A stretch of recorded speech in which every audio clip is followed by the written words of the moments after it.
পয়গম্বর দাওয়াতের কাজ করলেন, ৯৫০ বছর দাওয়াত দিলেন। এই দাওয়াত দেওয়ার পর ৮০ থেকে ৮২ অথবা ৪০ থেকে ৪২ জন মানুষ মুসলমান হয়। হযরতে নূহ পয়গম্বর এত বছর দাওয়াত দেওয়ার পর উনি দেখলেন দাওয়াতে বেশি কাজ হয় না। আল্লাহর কাছে দোয়া করলেন, আল্লাহ ইন্নী দাউতু কওমি লাইলান ওয়া নাহারা, আমি আমার সম্প্রদায়কে দিনের বেলা দাওয়াত দিলাম, রাতের বেলা দাওয়াত দিলাম, ফালাম ইয়াজিদহুম দুআই ইল্লা ফিরারা, এরা আমার দাওয়াত পাইয়া শুধু পলায়ন করে। আল্লাহ মাবুদ গো, এক কাজ করো, এদের কি তুমি ধ্বংস করে দাও। আল্লাহ বললেন, নূহ কেন ধ্বংস করব?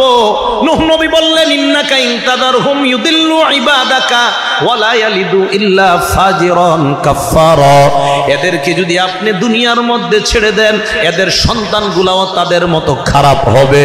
মাবুদ এদেরকে আপনি সমূলে ধ্বংস করে দেন। নূহ নবীর দোয়া আল্লাহ কবুল করলেন। কবুল করার পর ধ্বংসের একটা সিস্টেম আল্লাহ জানায়া দিলেন। আল্লাহ বললেন, ওয়াসনাইল ফুলকা, এ নূহ পয়গম্বর আপনি একটা জাহাজ বানান, বিআয়ুনিনা, আমার তত্ত্বাবধানে একটা জাহাজ বানান। হযরতে নূহ পয়গম্বর জাহাজ বানানোর ঘোষণা পাইলেন। পাওয়ার পর জাহাজ বানানোর কাজ শুরু করবেন। আল্লাহর কাছে প্রশ্ন করলেন, আল্লাহ জাহাজ কি স্টিল দিয়ে বানাবো নাকি কাঠ দিয়ে বানাবো? আল্লাহ জানায়া দিলেন, মিন খসাব, আপনি কাঠের মাধ্যমে একটা জাহাজ বানান। এই ঘোষণা দেওয়ার পর নূহ নবী বললেন, আল্লাহ কোন গাছের কাঠ দিয়ে বানাবো? আল্লাহ বলে দিলেন, মিন খসাবিস সাদ, শাল কাঠ দিয়ে আপনি জাহাজ বানান। কি কাঠ মনে থাকবে নি? নূহ নবী যে জাহাজটা বানাবে কি কাঠ দিয়ে? সবাই বলেন। শাল কাঠ দিয়ে বানানোর পর হযরতে নূহ নবী এই হুকুম পাওয়ার পর পুরা দুনিয়াতে তালাশ করলেন, শাল গাছ কোথাও পায় না। আল্লাহর কাছে দোয়া করলেন, আল্লাহ আমি শাল গাছ কোথাও পাই না, কি করতে পারি? আল্লাহ এবার জিব্রাইলের মাধ্যমে শাল গাছের চারার ব্যবস্থা করে দেয়। ইতিহাস মনে রাখবেন, দুনিয়াতে সর্বপ্রথম শাল গাছ নূহ নবীর জামানা থেকে দুনিয়াতে শুরু হয়। হযরতে নূহ নবী এবার শাল গাছ বড় হওয়ার অপেক্ষা করলেন। এক বর্ণনায় ২০ বছর অপেক্ষা করলেন, গাছ বড় হতে হবে তো। আরেক বর্ণনায় ৪০ বছর, আরেক বর্ণনায় ১০০ বছর। আমার কাছে মনে হয় ৪০ আর ১০০ বছরের বর্ণনাটা দুর্বল। ২০ বছরের বর্ণনাটা আমার কাছে সহি মনে হয়, তবে আমার মনে হওয়াটা শরীয়তের দলিল না। আমি বললাম ৩টা বর্ণনার ২০ বছরের বর্ণনাটা আমার কাছে সহি মনে হয়, তবে বিজ্ঞ উলামারা যেটা বলবেন সেটাই সঠিক কথা। আমার কথা সঠিক হতে হবে এটা জরুরি না। ২০, ৪০, ১০০ তিনটার যেই কোনো একটা হবে। তা আমার কাছে মনে হচ্ছে ২০ বছরের বর্ণনাটাই সঠিক। ২০ বছর অপেক্ষা করার পর শাল গাছ যখন বড় হয়, এবার শাল গাছ কাটলেন। শাল গাছ কাটার পর এবার জাহাজ বানাবেন। আল্লাহর কাছে দোয়া করলেন, আল্লাহ জাহাজটা দেখতে কেমন হবে? জিব্রাইলকে আল্লাহ জাহাজের ইঞ্জিনিয়ার হিসাবে পাঠায়া দেয়। জাহাজ বানানোর কাজ শুরু করবেন। আল্লাহ জানায়া দিলেন, জাহাজটা লম্বায় হবে ৮০ গজ, পাশে হবে ৫০ গজ, সামনাটা আসমানের দিকে হবে ৩০ গজ। সবাই বলতে হবে, জাহাজ কোন কাঠ দ্বারা তৈরি? লম্বায় কয় গজ, পাশে কয় গজ, সামনাটা আকাশের দিকে কয় গজ? ৩০ গজ। জাহাজ লম্বায় হবে ৮০ গজ, পাশে ৫০, সামনাটা আসমানের দিকে হবে ৩০ গজ। তবে জাহাজটা কয়তলা বানাবে এটা আল্লাহর কাছে প্রশ্ন করলেন। জানা আসেনি কারো? সামনে থেকে কয়তলা? কোন ১০ তলা, ১২ তলা, ২০ তলা, একটা কোন না? আল কামিল ফি তারিখ ইবনুল আসিরের মধ্যে আল্লামা ইবনুল আসির লেখেন, আমারহু আইয়া জালাস সাফিনাতা আলা সালাসি তাবাকাত, আল্লাহ বললেন ৩ তলা বিশিষ্ট একটা জাহাজ বানান। এক তালার নাম হবে সুফলা, ২ নাম্বার তালার নাম হবে উসতা।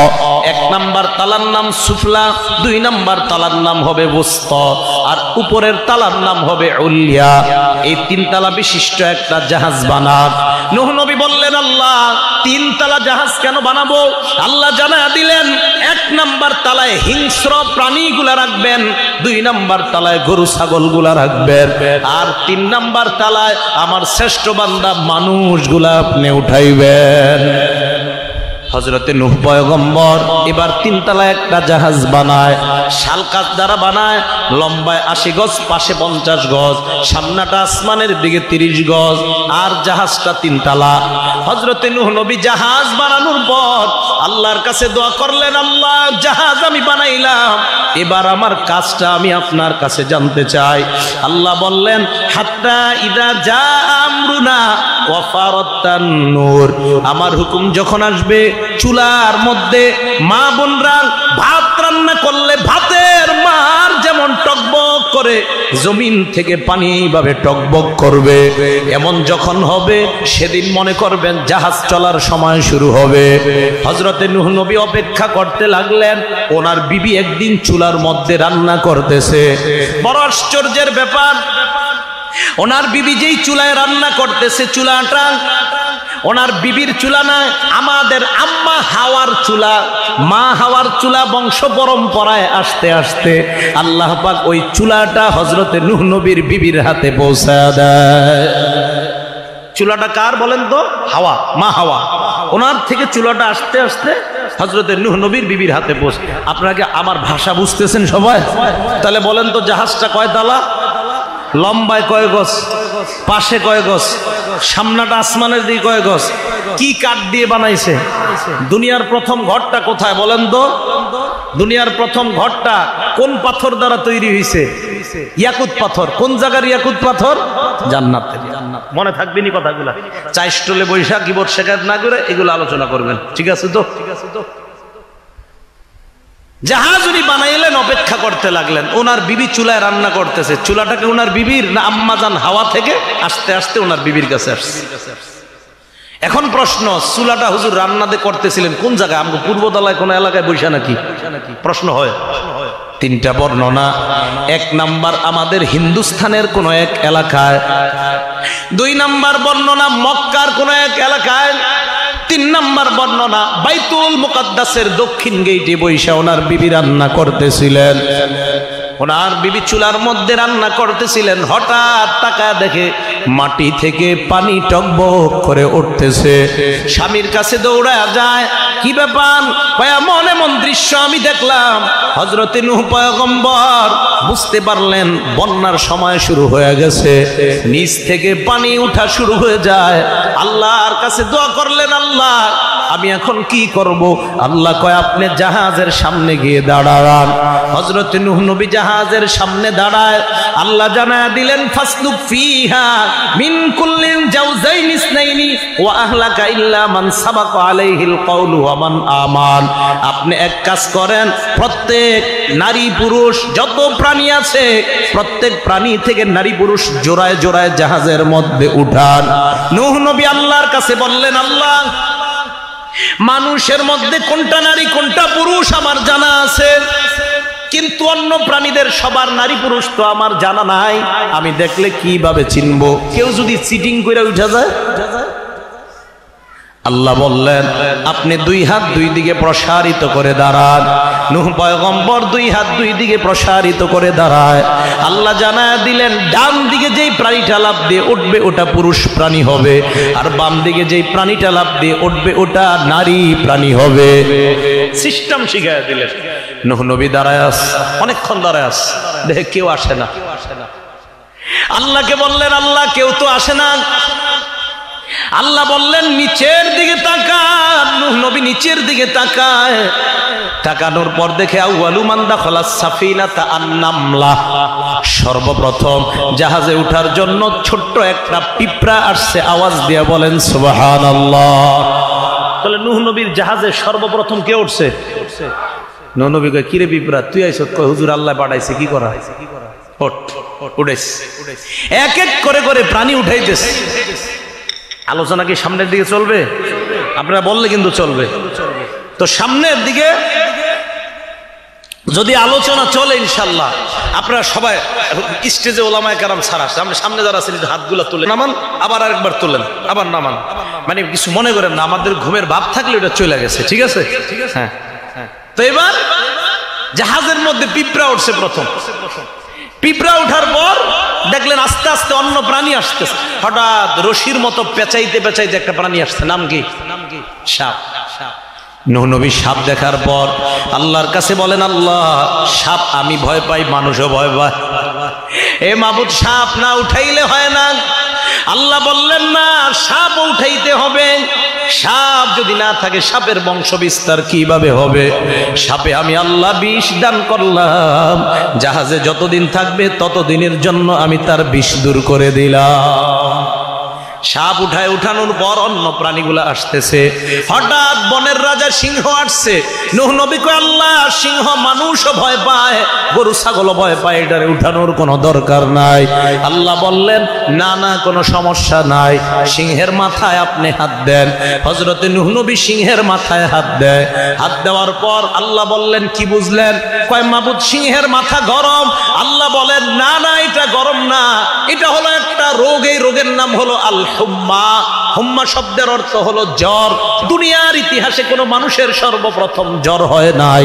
দুনিয়ার ইতিহাসে সর্বপ্রথম ওই নূহ নবীর জাহাজে যেই সিংহটা উঠছে, ওই সিংহের শরীরে আল্লাহ সর্বপ্রথম জ্বর নামক রোগটা দান করছে।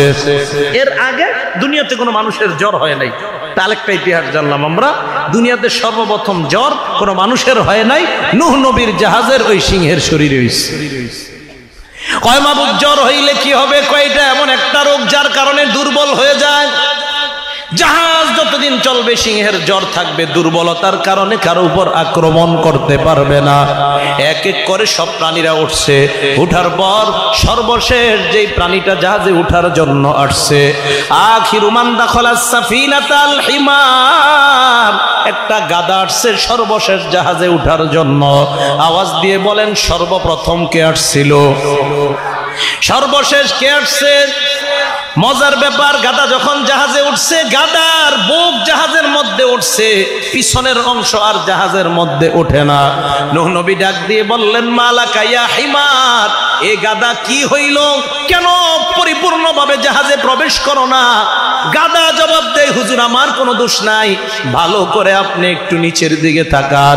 হযরতে নূহ নবী জাহাজের বাহিরে একটু তাকায়, দেখলেন জাহাজের বাহিরে তাকা দেখে আল্লাহ কবিদানা বিহি ইবলিস, গাদার লেজের মধ্যে ইবলিস ধরে রাখছে। কে ধরে রাখছে? ইবলিস। তো ইবলিস ধরে রাখার কারণে নূহ নবী কয়, মালাকা ইয়া ইবলিস লিমা তাআল্লাকতা বিদানা বিল হিমার, কি রে ইবলিস তুই গাদার লেজে কেন ধরছস? ইবলিস কয়, প্রশ্নটা আল্লাহরে করেন। কারে? কে কয়? ইবলিস। তো নূহ নবী আল্লাহর কাছে প্রশ্ন করলেন, আল্লাহ লিমাযা তাআল্লাকা ইবলিসু বিদানা বিল হিমার ওয়া ক্বালা লি আন আসআলাকা বিফাদলিল্লাহি আজিব আলা সুআলি। আল্লাহ ইবলিস কেন গাদার লেজে ধরছে? আমারে বলছে আপনারে প্রশ্ন করার জন্য, মেহেরবানি করে প্রশ্নের জবাব দেন।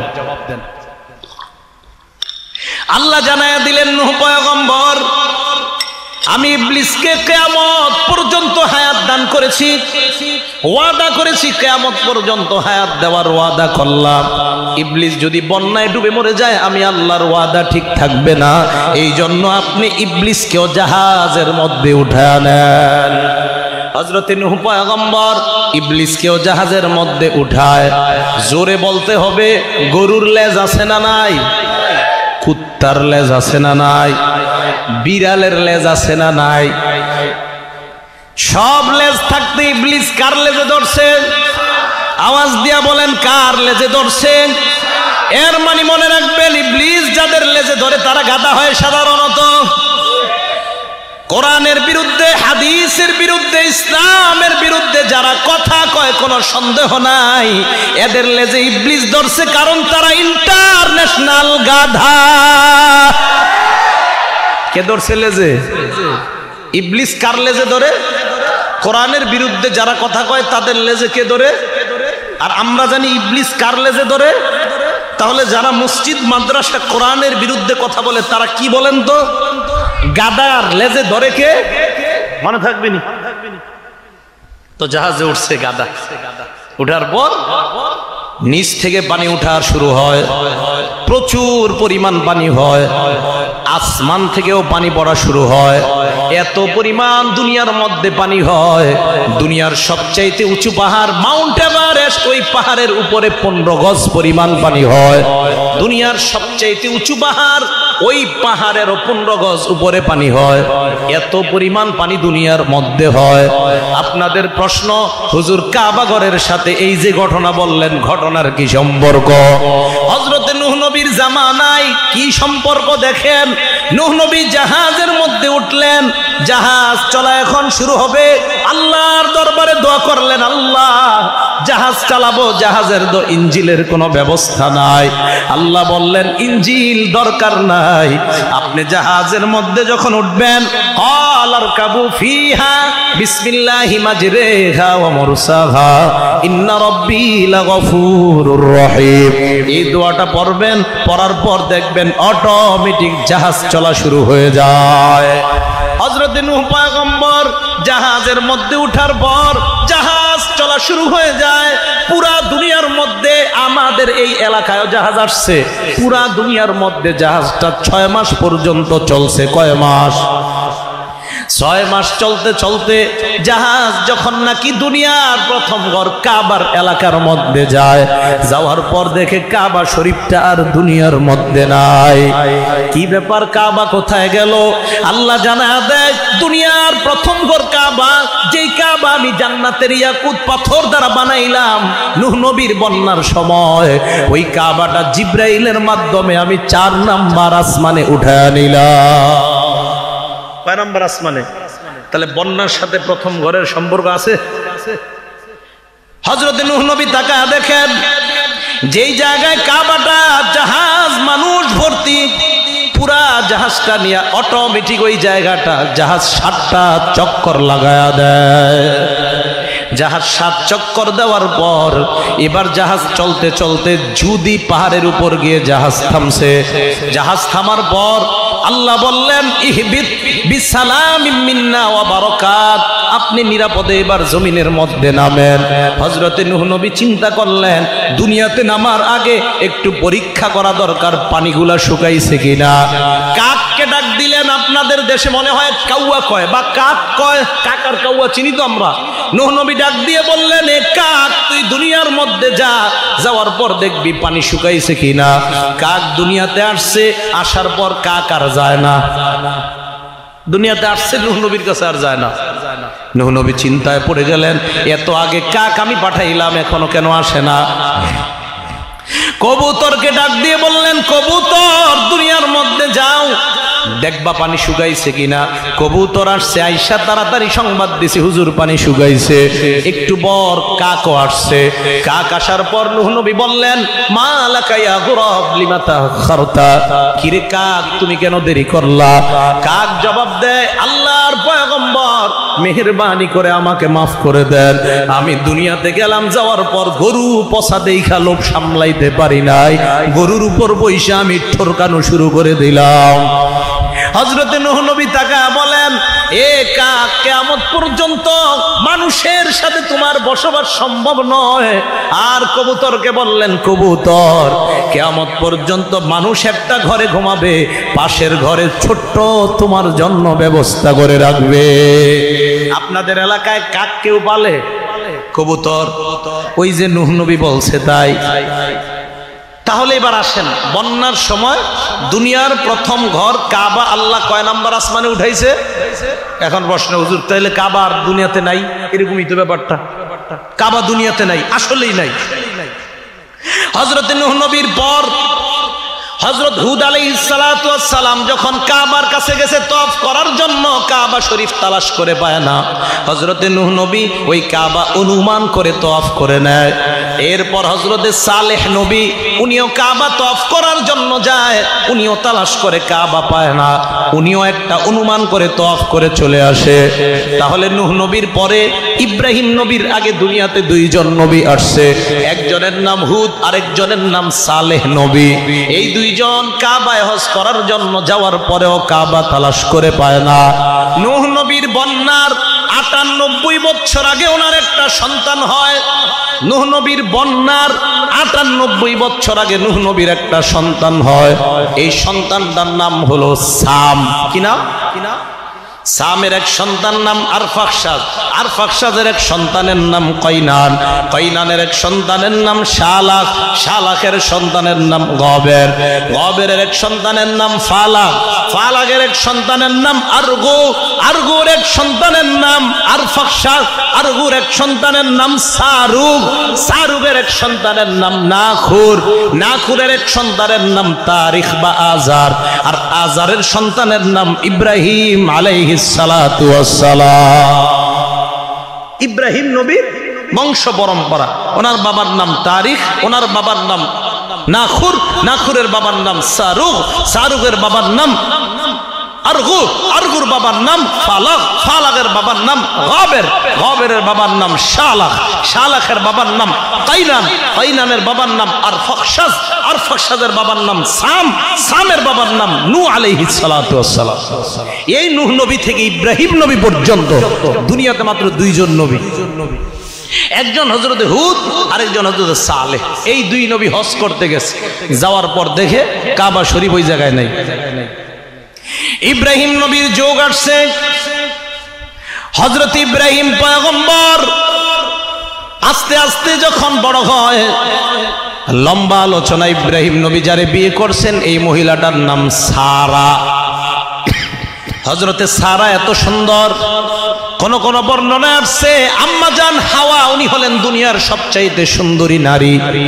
এই আম্মাজান হাওয়ার পরে দুনিয়ার সবচাইতে সুন্দরী নারী ইব্রাহিম নবীর বিবি হযরতে সারা।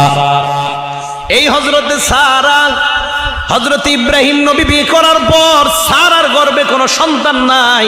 সন্তান না হওয়ার কারণে হযরতে সারা ব্যাপারটা নিয়ে বড় কষ্ট মনের মধ্যে। হযরত ইব্রাহিম পয়গম্বর এলাকার মধ্যে দাওয়াতের কাজ করলেন। ওনার দাওয়াতে মাত্র দুইজন মানুষ মুসলমান হয়, একজন ওনার বিবি সারা, আরেকজন ওনার ভাতিজা হযরতে লূত আলাইহিস সালাম। লূত নবীর নাম শুনছেন আপনারা? লূত নবী ইব্রাহিম নবীর ভাতিজা। ইব্রাহিম নবীর এক ভাইয়ের নাম হলো হারান, এই হারানের সন্তানের নাম লূত আলাইহিস সালাম। মুসা নবীর ভাইয়ের নাম হারুন, ইব্রাহিম নবীর ভাইয়ের নাম হলো হারান। মুসা নবীর ভাইয়ের নাম হারুন, ইব্রাহিম নবীর ভাইয়ের নাম হারান। এই হারানের এক সন্তান নাম লূত আলাইহিস সালাম। তাহলে লূত নবী ইব্রাহিম নবীর ভাতিজা। এই ভাতিজাও ঈমান আনছে, বিবিও ঈমান আনছে। বাবা এবং সম্প্রদায়কে দাওয়াত দেয় না, না কেউ তাদের দাওয়াত কবুল করে না।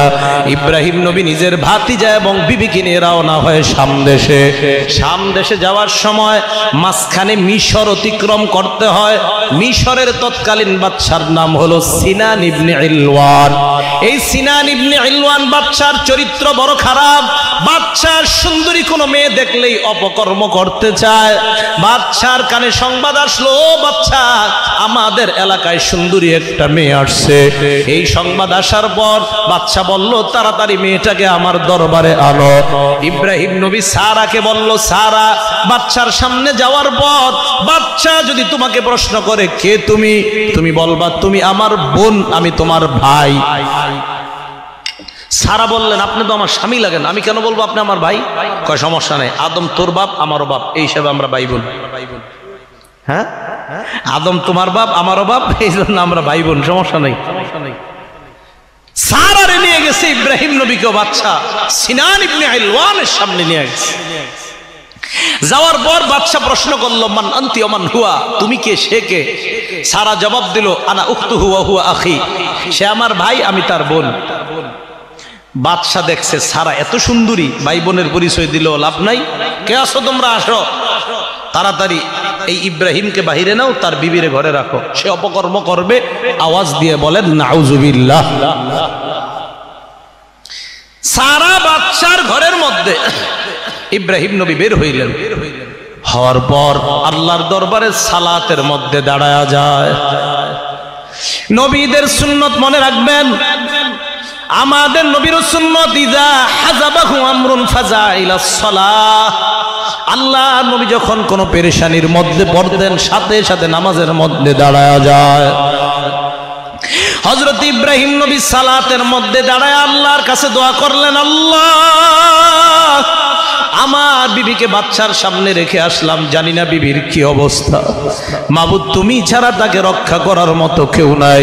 আল্লাহ ইব্রাহিম নবীর এই দোয়াটা কবুল করে বললেন, ইব্রাহিম আমি জানি স্বামী হিসাবে আপনার অন্তরের মধ্যে সন্দেহ থাকতে পারে, আমি সারাকে যতই হেফাজত করি স্বামী হিসাবে আপনার মনে প্রশ্ন আসবে, না জানি আমার বিবির কি অবস্থা বাচ্চার সামনে। এই ইব্রাহিম বাচ্চার বাড়ির দিকে আপনি তাকান। ইব্রাহিম বাচ্চার বাড়ির দিকে তাকায়, আল্লাহ পাক ইব্রাহিম এবং বাচ্চার বাড়ির মধ্যে যত গাছপালা পাহাড় পর্বত সব সরায়া দিয়া সরাসরি ইব্রাহিমকে তার বিবি দেখার ব্যবস্থা করে দেয়। আল্লাহ বললেন তাকায় দেখেন আপনার বিবি সেফ হেফাজত আছে। বাচ্চা সারার সাথে অপকর্ম করতে যায়, বাচ্চার হাত এবং পা জমিনের নিচে দাফন হয়ে যায়। এরপর যখন দাফন হয় সারাকে ডাক দিয়ে বললেন, ভুল হয়ে গেছে আমার, আল্লাহর কাছে আমার জন্য দোয়া করো, এরপর আমি আর এমন অপকর্ম করব না। সারা আল্লাহর কাছে দোয়া করলো, বাচ্চার হাত পা আবার জমিন থেকে ফিরে আসছে। বাচ্চা হলো শেষরা বাচ্চা, দ্বিতীয়বার আবার অপকর্ম করতে যায়, দ্বিতীয়বার আবার হাত পা জমিনের নিচে যায়। আবার যখন সারা দোয়া করলেন আবার হাত পা জমিন থেকে উঠছে। এরপর আবার সারা দোয়া করলেন, তৃতীয়বার আবার অপকর্ম করতে যায়, 3 নাম্বার বার তার হাত আবার পা জমিনের নিচে দাফন হয়ে যায়। আবার কয় সারা এবারও আমার অন্যায় হয়েছে, আল্লাহর কাছে বলো এরপর আর এমন অপকর্ম করব না। সারা বলল এরপর কিন্তু আমি আর দোয়া করব না। কয় না না, এরপর এই অপকর্ম আর আমি করার চেষ্টাও করব না। সারা এবার দোয়া করার পর বাচ্চার হাত এবং পা এবার ভালো হয়ে যায়। হাত পা ভালো হওয়ার পর এবার বাচ্চা যখন নাকি এমন কথা শুনলো, শোনার পর বাচ্চা সারাকে ডাক দিয়া বলে, সারা তুমি আমার এত বড় একটা উপকার করলা, আমার ঘরে সুন্দরী একটা মেয়ে আছে হাজেরা, এই মেয়েটাকে আমি তোমাকে হাদিয়া হিসাবে দিয়ে দিলাম। সারা হাজেরাকে পাওয়ার পর ইব্রাহিম নবীর কাছে নিয়ে যায়। নেওয়ার পর বললেন, স্বামী আমার গর্ভে কোনো সন্তান হয় না, আপনি এক কাজ করেন, এই হাজেরাকে আপনি বিয়ে করেন। আলোচনা চলতেছে দুনিয়ার প্রথম ঘর নিয়ে, ঠিক না? তো এইদিকে আমি কই যাইতেছি, ভালো করে খেয়াল করে শুনবেন। আইতেইব কিন্তু প্রথম ঘরে, না হয় সব শেষ। প্রথম ঘর এখন দুনিয়াতে আছে নাই? বন্যার সময় তো উঠাইয়া দিলাম। কয় নাম্বার আসমানে? তাহলে 4 নাম্বার আসমানে যাওয়ার পর এই ঘর আবার দুনিয়াতে কিভাবে আসলো, এটা হলো প্রশ্ন। বাচ্চা হাদিয়া দেওয়ার পর এই সারা হাজেরাকে নিয়ে এসে হযরত ইব্রাহিম আলাইহিস সালাতু ওয়াস সালামকে বললেন, এক কাজ করেন, আপনি এই মেয়েটাকে বিয়ে করেন। হুজুর বেয়াদবি মাফ করবেন, আমার পায়ে একটু সমস্যা, এইজন্য এইভাবে বসিয়ে। পরে যখন হাজেরাকে নিচে নেওয়ার পর ইব্রাহিম আলাইহিস সালাতু ওয়াস সালাম হাজেরাকে বিয়ে করছে। বিয়ে করার পর আল্লাহর কি কুদরত, কিছুদিন মাথায় হাজেরার পেটে হযরত ইসমাইল আলাইহিস সালাতু ওয়াস সালাম আসছে। ইসমাইল নবী আসার পর সারা সতীন হিসাবে মাইন্ডে একটু লাগে। কি লাগে? কয় আমার এতদিন বিয়া হয়, আমার সন্তান হয় না, হের বিয়া না হইতেই সন্তান, অথচ কিন্তু এই বিয়া করাইছে। এটা বিবি দুইজন যাদের আছে আপনারা ব্যাপারটা খুব ভালো বুঝবেন। এই অবস্থা হওয়ার পর সারা শপথ করে বলল, হাজেরা তোর কানের মধ্যে আমি ছিদ্র করবো লোহা দিয়া, এরপর কানের মধ্যে লোহার বেরি পরাইয়া দিব। এই শপথ তো মারাত্মক, নবীর বিবি করছে। আর সারা খুব আল্লাহ ওলি মহিলা ছিলেন, জিদ্দে করে ফেলছে। ইব্রাহিম নবীর কানে গেছে, কয় স্বামী আমার ভুল হয়ে গেছে, আমি কি করবো, এরকম শপথ করছে। ইব্রাহিম নবী বললেন, চিন্তা নাই, এক কাজ করো, চিকন কোন লোহা দিয়ে হাজেরার কান দুইটা ছিদ্র করো তুমি। তো চিকন লোহা দিয়ে কান ছিদ্র করছে। দুনিয়ার ইতিহাসে মেয়েদের সর্বপ্রথম কান ফোরানোর ইতিহাস তখন থেকে শুরু হয়, এর আগে কান ফোরানো দুনিয়াতে ছিল না।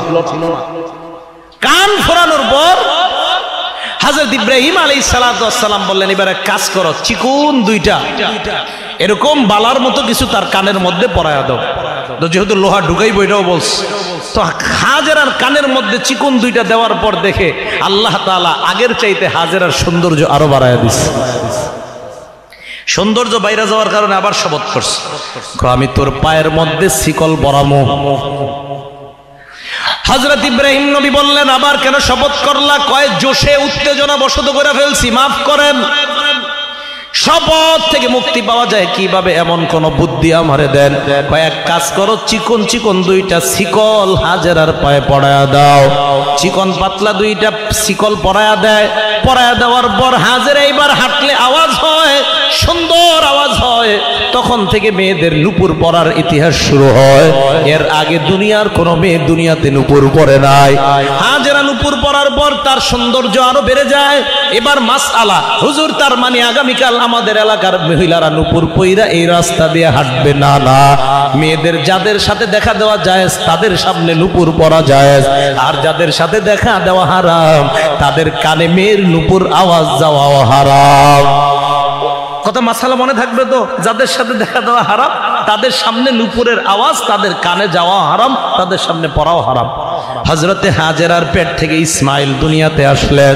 ইসমাইল আসার পর কিছুদিন পরেই আল্লাহ হুকুম করলেন, ইব্রাহিম নবীকে বললেন, হে পয়গম্বর, আপনি আপনার সন্তান ইসমাইল এবং তার মা হাজেরাকে নিয়ে মক্কা, ওই যে বাক্কা, এই বাক্কা বা মক্কা নামক এলাকায় নিয়ে যান। মানুষ নাই, খানা পানির কোনো ব্যবস্থা নাই, ওই জায়গায় তাদেরকে নিয়ে যান। সাবধান, তাদেরকে রেখে আসার সময় তাদের সাথে আপনি কোনো কথা বলবেন না। হযরত ইব্রাহিম নবী তাদেরকে নিয়ে যায়। নিয়ে যাওয়ার পর ইব্রাহিম নবী যখন তাদেরকে ওই জায়গায় রেখে আসলেন, হাজেরা পিছন থেকে ডাক দিয়া কয়, স্বামী আমার, আমাদেরকে আপনি কোথায় রেখে গেলেন? ইব্রাহিম নবী কোনো জবাব দেয় না। এরপর হাজেরা আবার বললেন, ও স্বামী আমার, কোথায় আমাদেরকে আপনি রেখে গেলেন? ইব্রাহিম নবী কোনো জবাব দেয় না। 3 নাম্বার বার আবার প্রশ্ন করলেন, কোথায় আপনি আমাদেরকে রেখে গেলেন? ইব্রাহিম নবী এবার আসমানের দিকে আঙ্গুল উঠায় হাজেরা ডাক দিয়ে বললেন, আল্লাহর হুকুমে আমাদেরকে রেখে গেছেন। ইব্রাহিম নবী আসমানের দিকে আঙ্গুল উঠায় এমন করলেন। হাজেরা বললেন, বুঝতে পারছি, আল্লাহর হুকুমে আমাদেরকে রেখে গেছেন। স্বামী আমার, ভালো করে মনে রাখবেন, যে আল্লাহ আমার গর্ভে ইসমাইলকে দান করছেন, ওই আল্লাহর উপর আমার বিশ্বাস। মানুষ নাই, খানা পানির ব্যবস্থা নাই, আমার আল্লাহর উপর বিশ্বাস। এই জায়গায়ও আল্লাহ আমার আর আমার সন্তানের খাবারের ব্যবস্থা করবে। হাজেরা এই কথা বলার পর ইব্রাহিম নবী সামনের দিকে যায় আর আল্লাহর কাছে বললেন, ইন্নী আসকানতু মিন যুররিয়াতি বিওয়াদ গায়রি যি যারইন ইনদা বাইতিকাল মুহাররম। আল্লাহ, আমি আমার পরিবারকে এমন একটা জায়গায় রেখে গেলাম, গায়রি যি যারইন, ফসলের কোনো ব্যবস্থা নাই। আল্লাহর কাছে আরেকটা দোয়া করলেন, ওয়ারযুক আহলাহু মিনাত থামারাত। আল্লাহ, তোমার কাছে দোয়া করলাম, এই জায়গার অধিবাসীদেরকে তুমি ভরপুর বরকত দান করে দাও। ইব্রাহিম নবীর দোয়ার এত বরকত, কিয়ামত পর্যন্ত ওই মক্কা শরীফ পুরাটাকে আল্লাহ বরকতময় বানায়া দেয়। এই জন্য আল্লাহ কোরআনে বললেন, মুবারাকা, এই ঘরটা বরকতপূর্ণ, মুবারাকা, বরকতপূর্ণ। ওই যে নবী ইব্রাহিম দোয়া করছে, এই জন্য আল্লাহ পুরা এলাকাটা বরকতময় বানায়া দিলেন। ইব্রাহিম নবী দোয়া করার পর হাজেরার সাথে 1 প্যাকেট খেজুর আছে, 1 মগ পানি ছাড়া আর কোনো খাবার নাই। 2-4 দিন যাওয়ার পর পানি শেষ, খেজুর শেষ। পেটে যদি খাবার না থাকে, মায়ের বুকে দুধও আসে না। ইসমাইলের দুধের ব্যবস্থা কি হবে? হাজেরা চিন্তায় কাতর। একবার সাফা পাহাড়ের উপর যায় আর একবার মারওয়া। সাফা আর মারওয়া মোট 7টা চক্কর লাগায়। মাঝখানে একটা জায়গা, ওই জায়গাটার নাম হলো সাই, সাই বাইনা সাফা ওয়াল মারওয়া। ওই জায়গাটা একটু জোরে দৌড়ানো লাগে। জানেননি কেন? হাজেরা যখন এই জায়গাটা চক্কর মারছে, ছোট্ট একটা জায়গায় জোরে দৌড় দিছে। আল্লাহ বলেন, হাজেরার এই দৌড়টা আমি এত পছন্দ করলাম, কিয়ামত পর্যন্ত যত হাজি হজ করবে আমি আল্লাহ তাদের জন্য এই দৌড়টাও হজের নিয়মের মধ্যে রেখে দিলাম। হযরতে হাজেরা একবার পাহাড় সাফাত যায় আর একবার মারওয়া, আর উকি মাইরা এইভাবে তাকায় সন্তান ইসমাইল আছে কিনা। এই জন্য হাজিরাও 2 জায়গায় চক্কর দেওয়ার পর এইভাবে উকি মেরে দেখতে হয়। ওই যে হাজেরা উকি মেরে তাকাইছে, হযরত ইসমাইলের দিকে তাকায়। 7 চক্কর লাগানোর পর দেখি ইসমাইলের পাশে একটা যুবক। সুবহানাল্লাহ। মানুষ ছিল কয়জন? হয়ে গেছে কয়জন? ছিল কয়জন? ছিল কয়জন? 7 দৌড় দেওয়ার পর কইছে কয়টা? যুবক একজন ডাক দিয়ে কয়, হাজেরা আর দৌড়ানোর কোনো প্রয়োজন নাই, তোমার সন্তানের পায়ের দিকে তুমি তাকাও। আরেক বর্ণনায় আমার পায়ের দিকে তাকাও। ইসমাইল পা এইভাবে নাড়ায়, পায়ের নিচে তাকায় দেখে ইসমাইলের পায়ের নিচে আল্লাহ জমজম কূপের ব্যবস্থা করে দেয়। জমজম কূপের ব্যবস্থা হওয়ার পর পানির ব্যবস্থা হয়ে যায়। একদল ব্যবসায়ী ওই এলাকা দিয়ে যায়, হঠাৎ দেখে একদল পাখি ঝাঁকে ঝাঁকি কোথায় যেন যায়। আবাবিল অর্থ জানি কি? আবাবিল পাখির নাম? আওয়াজ দিয়ে বলেন, আবাবিল পাখির নাম? না, জোরে বলেন, আবাবিল পাখির নাম? আমি নবীর ওয়ারিস, আমার কথা বিশ্বাস করেন, আবাবিল কোনো পাখির নাম না। যে বলবে উনি হয়তো ভুল বলবে, মুখ দিয়ে ভুলে এসে যাবে, আবাবিল পাখির নাম না। আমি অন্তত কয়েকশো পৃষ্ঠা পড়েছি আবাবিল কোনো পাখির নাম কিনা। আবাবিল কোনো পাখির নাম না, বিশ্বাস করেন, হাজার হাজার পৃষ্ঠা মোতালা হয়েছে, আবার আবাবিল কোনো পাখির নাম না। আবাবিল এর অর্থ হলো ঝাঁকে ঝাঁকে। এতদিন ভুল শুনেছেন, আবাবিল কোনো পাখির নাম না। তো দেখে একদল ব্যবসায়ী একদল পাখি ঝাঁকে ঝাঁকে কোথায় যেন যাচ্ছে। ব্যবসায়ীরা পিছনে পিছনে যায়, কি ব্যাপার, পাখি কই যায় ঝাঁকে ঝাঁকে? হঠাৎ যায় দেখে পাখিগুলো একটা কূপের পাশে বসছে। সুবহানাল্লাহ। ব্যবসায়ীরা তাকায় দেখে তার মানে এই জায়গায় পানির ব্যবস্থা আছে। পাশে তাকায় দেখে একটা মহিলা আর তার বাচ্চা। এখন ওই কূপের কাছে যাইতে দেয় না হাজী সাহেবদেরকে। 1999 সনে আমি গেছিলাম, ছোট ছিলাম, কোরআন প্রতিযোগিতায় গেছিলাম। তো তখন একদম কূপটা যেই জায়গায়, ওই জায়গায় ঢুকতে পারছিলাম সরকারিভাবে, ঢুইকে একদম কূপটা দেখে আসছি। এখন আর কিন্তু কূপ দেখতে দেয় না। তো তখন আপনার এই কূপের পাশে দেখে পাখি বসে, পাশে হাজেরা আর ইসমাইল বসা। চিন্তা করে, তার মানে এই জায়গায় মানুষও আছে, পানিও আছে। এক কাজ করি, আমরা যদি আশেপাশে 2-4টা ঘর বানাই, সমস্যা কি? আল্লাহ বলেন, হাজেরা আর ইসমাইলের বরকতে পানিও দিলাম, মানুষেরও ব্যবস্থা করলাম, ঘর বাড়িরও ব্যবস্থা করে দিলাম। তো ঘর বাড়ির ব্যবস্থা হইছে। আস্তে আস্তে ইব্রাহিম আলাইহিস সালাতু ওয়াস সালামের বয়স 6 বছর হয়েছে। বলেন কয় বছর? এদিক দিয়ে ঘটনা আরেকটা ঘটে গেছে। কি ঘটছে? ইব্রাহিম নবী তার বিবি হাজেরাকে যখন নিয়ে আসলেন মক্কায়, ইসমাইল নবী হাজেরার পেটে থাকা অবস্থাতে এই বর্ণনাটা হতে পারে। তবে আরেক বর্ণনা, ইসমাইল এবং হাজেরাকে মক্কায় দিয়ে যাওয়ার পর একদিন ইব্রাহিম নবীর বাড়িতে মেহমান আসছে। কি আসছে বলেন? ইব্রাহিম নবী মেহমান ছাড়া খানা খায় না। একটা হাদিস আপনারা মনে রাখবেন, নবীজি বলেন, ইযা আরাদাল্লাহু বিকাউমিন খায়রা আহদা ইলাইহিম হাদিয়া। আল্লাহ যখন কোন সম্প্রদায়ের কল্যাণ চান, তাদের কাছে আল্লাহ হাদিয়া পাঠায়। সাহাবারা প্রশ্ন করলেন, ওমা তিলকাল হাদিয়াতু ইয়া রাসূলুল্লাহ, হুজুর ওই হাদিয়াটা কি? নবীজি বললেন, আদ-দাইফ, আদ-দাইফ মেহমান, আদ-দাইফ মেহমান ইয়াতি বিরিজকিহি। মেহমান মেজবানের বাড়িতে দুনিয়ার যত কল্যাণের রিজিক আছে, এই রিজিক নিয়ে যায়। কার কি করে? তার একটা কাজ করে, ওয়ায়ারতাহিলু বিযুনুবি আহলিহি, ওই পরিবারের যত গুনাহ আছে সব গুনাহগুলা মেহমানের মাধ্যমে আল্লাহ মাফ করায় দেয়। ইব্রাহিম নবী মেহমান ছাড়া খানা খাইতেন না। তো ইব্রাহিম নবী একদিন ওনার বিবি সারা সহ ঘরের মধ্যে আছে, হঠাৎ ওনার বাড়ির মধ্যে মেহমান আসছে। মেহমান আসার পর ইব্রাহিম নবী খুব খুশি হয়েছে, আমার বাড়িতে মেহমান। ফারাগা ইলা আহলিহি, বিবির কাছে গিয়ে বলল, তাড়াতাড়ি মেহমানের খানার ব্যবস্থা করো। ছোট্ট মোটা তাজা একটা গাবি জবাই করে ওটা ভুনা করে তাড়াতাড়ি তাদের সামনে নিয়ে আসছে। আনার পর মেহমানদের সামনে খাবার রাইখা বললেন, আলা তাকুলুন, ও মেহমানরা খাবার খান। মেহমানরা কোনো জবাব দেয় না। ইব্রাহিম নবী চিন্তায় পড়ে যায়। ফাউজাসা মিনহুম খিফা, আরেক আয়াতে আসছে ফাউজাসা ফি নাফসিহি খিফা, মনে মনে ভয় পেয়ে যায়, কি ব্যাপার মেহমানরা কেন খায় না? হঠাৎ ইব্রাহিম নবী বারবার যখন নাকি বললেন খানা খান, মেহমানরা বললেন, লা তাখফ, ভয়ের কোনো কারণ নাই, আমরা দুনিয়ার কোনো মানুষ নই, ইন্না উরসিলনা ইলা কওমি লূত, আমরা আল্লাহর পক্ষ থেকে প্রেরিত ফেরেশতা। ফেরেশতাদের সংখ্যা কয়জন? এক বর্ণনায় 3 জন, আরেক বর্ণনায় 6, আরেক বর্ণনায় 10, আরেক বর্ণনায় 12। তবে এটা নিশ্চিত ওই ফেরেশতাদের মধ্যে হযরতে জিবরাইল আমিনও ছিলেন। হযরতে জিবরাইল বললেন, চিন্তার কোনো কারণ নাই, আমরা 2 কারণে দুনিয়াতে আসছি।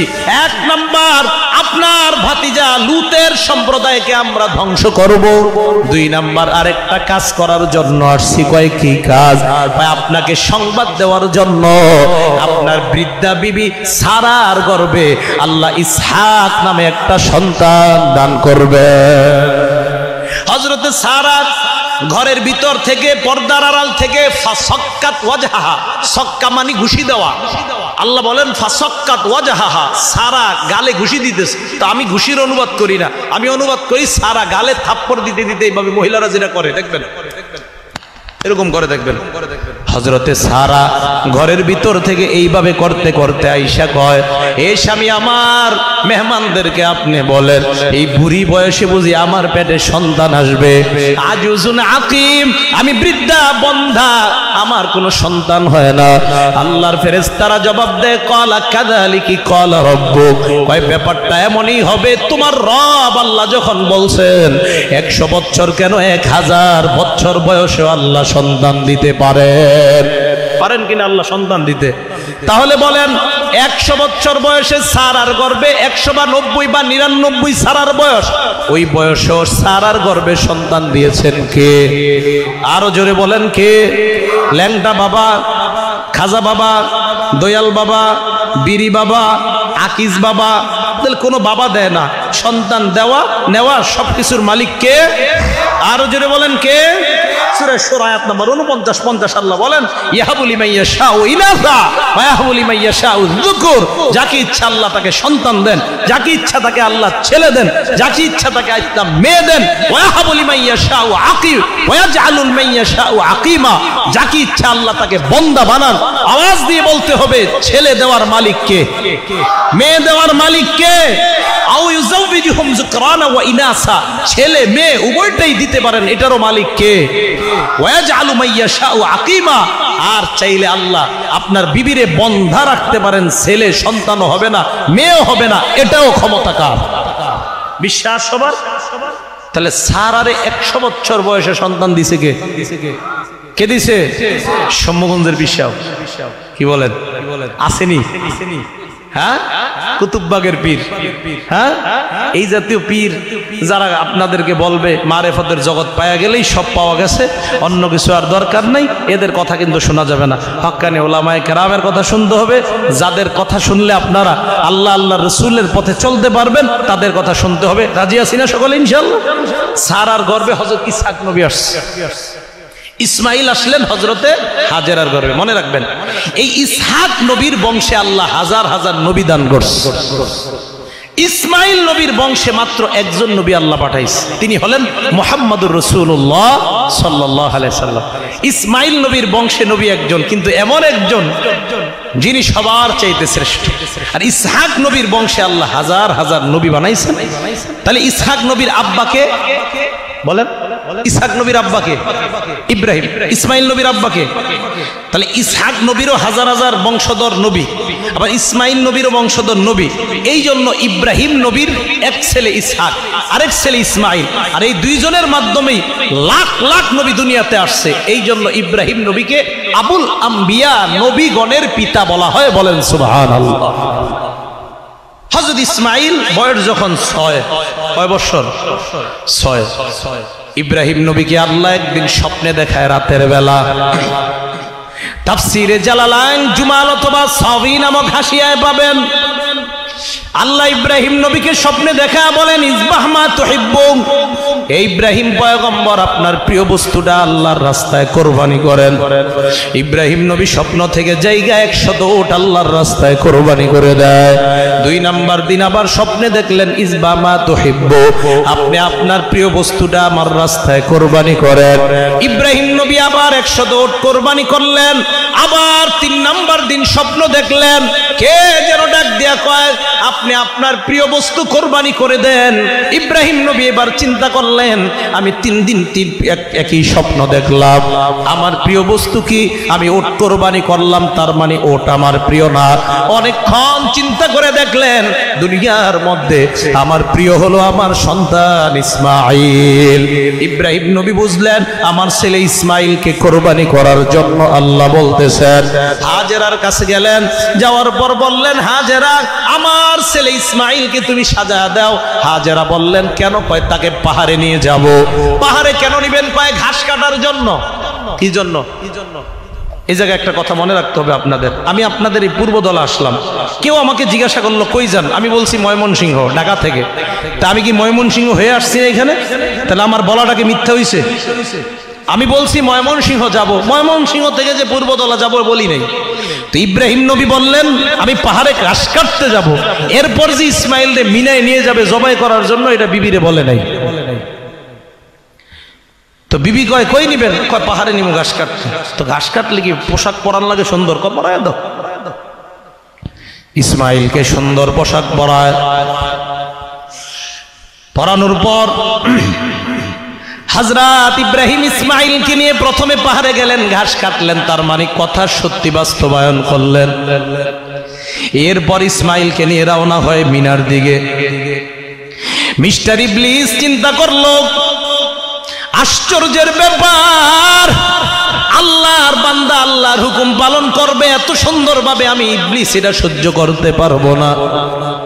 দৌড়াইয়া হাজেরার কাছে যায়, যাওয়ার পর বলল, মা আমি তোমার সাথে একটু কথা বলতে চাই, এক গ্লাস পানি খাওয়াও।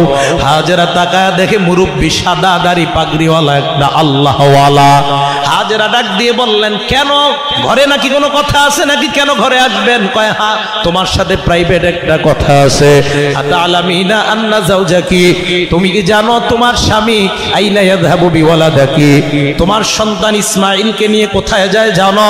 হাজেরা বললেন, আমার স্বামী বলছে পাহাড়ে ঘাস কাটার জন্য নিয়ে যায়। ইবলিস ডাক দিয়ে বলে, কয় না না, তোমার স্বামী তোমার সন্তানকে জবাই করার জন্য নিয়ে যায়। হাজেরা বললেন, লা উসাদ্দিকু কালামাক, আমি আপনার কথা বিশ্বাস করি না। ইন্না আবাহু ইউহিব্বুহু হুব্বান শাদীদা লা ইউমকিনু লাহু আইয়াযহাবাহু, আমার সন্তানের ব্যাপারে আমি জানি তার বাবা তাকে অনেক মোহাব্বত করে, এত মোহাব্বতের সন্তানকে তার বাবা জবাই করতে পারে না। এই কথা বলার পর ইবলিস এবার বলল, ভাই আল্লাহ আদেশ করেছে তোমার স্বামীকে তার ছেলেকে জবাই করার জন্য। হাজেরা এবার জবাব দিল, ভাই আল্লাহ আমার স্বামীকে এই আদেশ করেছে, সত্যি কিনা? কয় হ্যাঁ। ইবলিসকে ডাক দিয়ে কয়, তাহলে আপনার সমস্যা কি? আল্লাহর হুকুম আমার স্বামী পালন করবে, এটা তো আমার গর্ব করার বিষয়। আল্লাহর হুকুম অবশ্যই আমার স্বামী পালন করবে, এটা কোনো চিন্তার কারণ নাই। আমার স্বামী আল্লাহর হুকুম পালন করতেছে। ইবলিস দেখলো ইব্রাহিম নবীর বিবি ওনার মতোই পাকা ইমানদার, দৌড়ায় ইসমাইলের কাছে আসছে।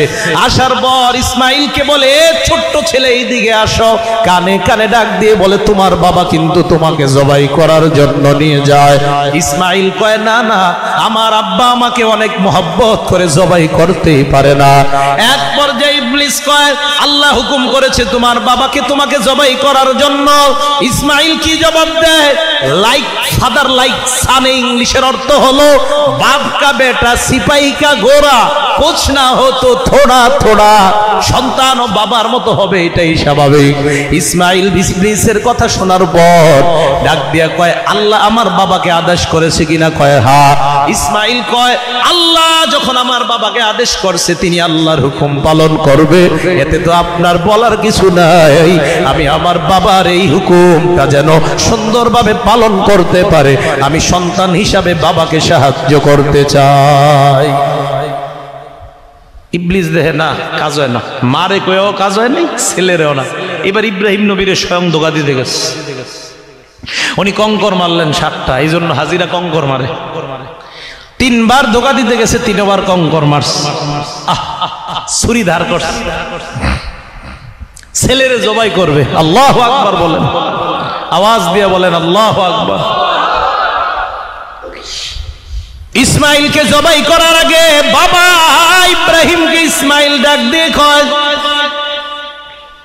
আব্বা এক নাম্বার কথা, আমার ছুরিটা ভালোভাবে ধার করে নেন। আমার গলার মধ্যে যখন আপনি ছুরি চালাবেন, আমি তো মানুষ, মানুষ হিসাবে আমার কষ্ট হওয়াই স্বাভাবিক। আমি শুনছি মৃত্যুর যন্ত্রণা নাকি বড় ভয়ঙ্কর। আব্বা আপনি ছুরি চালাইলে যেন আমার কষ্ট বেশি না হয়, এই জন্য ছুরিটা আপনি ভালোভাবে ধার দিবেন। 2 নাম্বার, আমার হাতগুলা আর পাগুলা আপনি ভালোভাবে বাঁধবেন। কয় কেন? কয় আব্বা আপনি যখন আমাকে জবাই করবেন, আমার হাত নড়তে পারে, পা নড়তে পারে, আমি চাই না মরণের সময় আমার পা আপনার শরীরে রাখুক, আমি এটা চাই না। এই জন্য আমার হাত পা গুলা ভালোভাবে বাঁধবেন। 3 নাম্বার, বাবা আমার মাথাটা আপনি নিচের দিকে একটা গর্তের মধ্যে রেখে দেন। ইসমাইল নবীকে ইব্রাহিম বলে কেন? ইসমাইল বললেন, আব্বা আপনার দিকে যদি আমি তাকাই, আপনি যদি আমাকে জবাই করতে যান, আমার চেহারার দিকে তাকাইলে আপনার মনে পড়বে আমি আপনার সন্তান। সন্তানের দিকে তাকায় আপনার মায়া আসতে পারে। আপনার অন্তরের মধ্যে যেন মায়া না হয়, আল্লাহর হুকুম যেন তাড়াতাড়ি পালন করতে পারেন, এই জন্য আমার চেহারাটা আপনি নিচের দিকে রাখবেন। 4 নাম্বার, আমাকে জবাই করার পর আমার রক্ত মাখা জামাটা আমার আম্মার কাছে নিয়ে যাবেন। আসার সময় আম্মার কাছ থেকে বিদায় নিতে পারি নাই, অন্তত জামাটা দেখলে যেন সান্ত্বনা পায়। আব্বা এই কথাগুলো আমি বলে গেলাম, মেহেরবানি করে তরবারিটা তাড়াতাড়ি আপনি ধার দিয়ে দেন। ইব্রাহিম তরবারি ধার দেয়। ধার দেওয়ার পর ইসমাইলকে যখন জবাই করবে, এই কথাগুলা বলার পর সন্তান ইসমাইলকে বুকে জড়ায় নেয়। দীর্ঘক্ষণ ইব্রাহিম নবী কাঁদলেন আর ডাক দিয়ে বললেন, সন্তান আমার, তোমার চাইতে আমার উত্তম আর সাহায্যকারী দুনিয়াতে কেউ নাই। আল্লাহর হুকুম পালন করার ক্ষেত্রে কোন সন্তান তার বাবাকে এত সাহায্য করতে পারে? হযরত ইব্রাহিম ছেলেকে জবাই করবে, রিওয়ায়াতে আসছে আসমানের ফেরেশতারাও কাঁদতেছে আল্লাহর দরবারে আর বলতেছে, আল্লাহ দুনিয়ার মধ্যে হচ্ছেটা কি? মানুষ মানুষকে জবাই করবে, আল্লাহ বিষয়টা কিন্তু আমরাও মানতে পারি না। আল্লাহ বললেন, তোমরাই না বলেছিলা মানুষ বানানোর কোনো প্রয়োজন নাই? টাকা দেখো, এই মানুষ আমি আল্লাহর এত মোহাব্বত করে নিজের সন্তানকে জবাই দিয়ে হলেও আমার হুকুম পালন করতে চায়। হযরত ইসমাইলের গলার মধ্যে যেই মাত্র তরবারি চালায়, আল্লাহ জান্নাত থেকে জিব্রাইলের মাধ্যমে একটা আংটা পাঠায় দেয়। বলে দিলেন, জিব্রাইল যাও যাও, তরবারির ধারালো অংশটা লাগা দাও। ইব্রাহিম তরবারি চালায়, তরবারিটা যেন ইসমাইলের গলায় না চলে। আমি ইব্রাহিমের কাছ থেকে কোরবানি চাইলাম, আমি আল্লাহ বান্দার কাছ থেকে কোরবানি চাই, কোরবানি নেই না। আমি ইব্রাহিমের থেকে কোরবানি চাইলাম, পরীক্ষা করতে চাইলাম আমি আল্লাহর হুকুম কতটা পালন করে। আমার পরীক্ষা হয়ে গিয়েছে, তুমি যাও ইব্রাহিমকে বলে দাও, কদ সাদ্দাকতার রুইয়া। ইব্রাহিম নবী দাঁড়িয়ে আছে, হযরতে ইসমাইল নিচে, হযরতে জিব্রাইল ইব্রাহিমের কাছে আইসা বললেন, ও ইব্রাহিম পয়গম্বর, আপনি আপনার সত্য পুরা করেছেন, আল্লাহ আপনার কাছে কোরবানির পরীক্ষা চেয়েছেন, আপনি এই পরীক্ষায় 100 ভাগ সফলতা অর্জন করছেন। ওয়াফাদাইনাহু বিযিবহিন আযীম, জান্নাত থেকে মোটা তাজা একটা দুম্বা বা বকরি বা ভেড়া আল্লাহ পাঠায় দেয়। এই ভেড়া বকরি বা দুম্বা পাঠানোর পর ইব্রাহিম নবীকে বললেন, এখন থেকে আর মানুষ কোরবানি করা লাগবে না, এই পশুর মাধ্যমে আপনি কোরবানির প্রচলন করেন। আল্লাহ বলেন, কিয়ামত পর্যন্ত 10, 11, 12 এই 3 দিনের মধ্যে যাদের কাছে 52.5 তোলা রূপা অথবা 7.5 ভরি স্বর্ণের সমপরিমাণ টাকা হয়, তাদের উপরে ইব্রাহিমের এই সুন্নত আমি আল্লাহ ওয়াজিব করে দিলাম। ইব্রাহিম আলাইহিস সালাতু ওয়াস সালাম ছেলের জবাই করতে চাইছে, করছে। এটা কার পক্ষ থেকে হয়েছে? আওয়াজ দিয়ে বলেন, আরো জোরে বলেন। তাহলে আমরা সবাই আল্লাহর জন্য নিজেদের জান এবং মাল কোরবানি করতে প্রস্তুত আছি না ইনশাআল্লাহ? তাহলে যদি মাদ্রাসা মসজিদ কোরআন হাদিসের বিরুদ্ধে কেউ অপপ্রচার চালায়, কেউ যদি গুমরাহির মাধ্যমে মানুষকে পথভ্রষ্ট করে, একদল মানুষকে বুঝায় আমিরের আনুগত্য করা ফরজ, আমিরের আনুগত্য করা ওয়াজিব, ওলামাদের কথা শুনতে হবে না, আপনাদের কাছে আমি জানতে চাই, ওলামাদের কথা কোরআন হাদিসের মতো যদি হয়, ওলামাদের কথা যদি কোরআনের পক্ষে হয়, হাদিসের পক্ষে হয়, জান মাল নিয়ে ওলামাদের কথা মানতে কারা কারা প্রস্তুত আছে আমি জানতে চাই। নারে তাকবীর, নারে তাকবীর, আল্লাহু আকবার। ইসলামের শত্রুরা হুঁশিয়ার সাবধান, হুঁশিয়ার সাবধান, ইসলামের শত্রুরা। নারে তাকবীর, আল্লাহু আকবার। হুজুর এরশাদ নামাজের পর বয়ান দিয়েছেন আপনাদের সভাপতি সাহেব। হুজুরের কথা থেকে অনেক কিছু বুঝতে পারছি। এই ফিতনা আপনাদের এলাকার মধ্যেও ছড়ায় গেছে, গ্রামগঞ্জের মধ্যে এই জাতীয় ফিতনা ছড়ায় গেছে। আল্লাহর রাস্তে ফিতনার মধ্যে কান দিবেন না। আমি সত্যি কথা বলতেছি, ওলামায়ে কেরাম কখনো আপনাদের শত্রু না, ওলামায়ে কেরাম আপনাদের বন্ধু, ওলামায়ে কেরাম আপনাদের কখনোই শত্রু না। আপনি দেখবেন তাসলিমা নাসরিন খেদাও আন্দোলন, এটা কিন্তু ওলামায়ে কেরাম করেছেন। ফতোয়ার বিরুদ্ধে রায় দিয়েছে দুইজন বিচারপতি, তাদেরকে মোরতাদ ঘোষণা মুফতি আমিনী করেছেন। ওলামায়ে কেরাম নিজেদের রক্ত দিয়েছেন, ফতোয়া কোর্টের মধ্যে বৈধতা প্রমাণ করেছেন। শুধু তাই নয়, 2011 সালের 4 এপ্রিল যখন ফতোয়ার বিরুদ্ধে রাষ্ট্রীয়ভাবে আইন হয়ে যাবে যে ফতোয়া চিরতরে বাংলাদেশ থেকে অবৈধ ঘোষণা করা হবে, আপনারা জানেন 4 এপ্রিল মুফতি আমিনীর হরতালের মাধ্যমে সারা পৃথিবীকে ওলামায়ে কেরাম জানিয়ে দিয়েছে কোরআনের বিরুদ্ধে রায় অন্তত বাংলাদেশের মুসলমান কখনো মানতে পারে না। সেই জন্য ওলামাদের সাথে সবাই আসি না ইনশাআল্লাহ। ইসমাইলের বয়স যখন কত, তখন কুরবানি বয়স কত ছিল? কত সবাই বলেন? বয়স যখন 18। কত বছর? 18 বছর যখন ইসমাইলের বয়স, আল্লাহ ইব্রাহিম নবীকে ডাক দিয়ে বললেন, ইব্রাহিম মক্কা নামক এলাকার মধ্যে আপনি যান।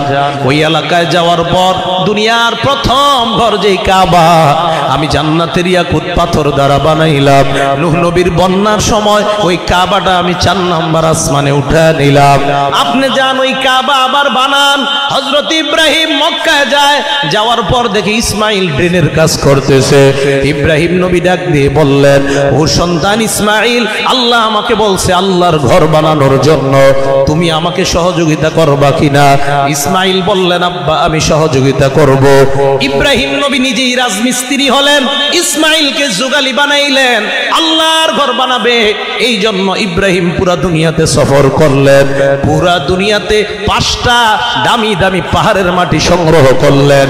1 নাম্বার হেরা পর্বতের মাটি, 2 নাম্বার জুদি পাহাড়ের মাটি, 3 নাম্বার তুরে সিনার মাটি, 4 নাম্বার তুরে জিতা নামক পাহাড়ের মাটি, 5 নাম্বার লেবনান বা লুবনান পাহাড়ের মাটি, 1 নাম্বার হেরা পর্বতের মাটি, 2 নাম্বার তুরে সিনার মাটি, 3 নাম্বার জুদি পাহাড়ের মাটি, 4 নাম্বার তুরে জিতার মাটি, 5 নাম্বার লেবনান বা লুবনান পাহাড়ের মাটি।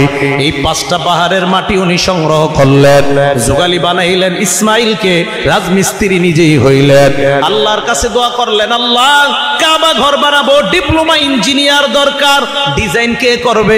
জিব্রাইলকে আল্লাহ ডিপ্লোমা ইঞ্জিনিয়ার হিসেবে পাঠায় দেয়। হযরত জিব্রাইল আসলেন। ইব্রাহিম নবী এবার কাবা ঘরটা বানানোর জন্য জায়গা তালাশ করতেছেন। কোন জায়গায় কাবাটা ছিল উনি নির্ণয় করতে পারে না, চিন্তা করতেছে। হঠাৎ উনি তাকায় দেখলেন একটা ছায়া ওনার সামনে দেখা যায়। উনি তাকায় দেখলেন মাথার উপরে আসমানের মেঘ এসে গেছে, মেঘ বের হয়। মেঘ ইব্রাহিম নবীকে ডাক দিয়ে বললেন, ও ইব্রাহিম পয়গম্বর, আপনি কেন পেরেশান? ইব্রাহিম নবী কয়, আমি কাবা বানাবো জায়গা তালাশ করে পাই না। মেঘ ডাক দিয়ে কয়, আমার ছায়াটার দিকে তাকান। ইব্রাহিম নবী মেঘের ছায়ার দিকে তাকায়।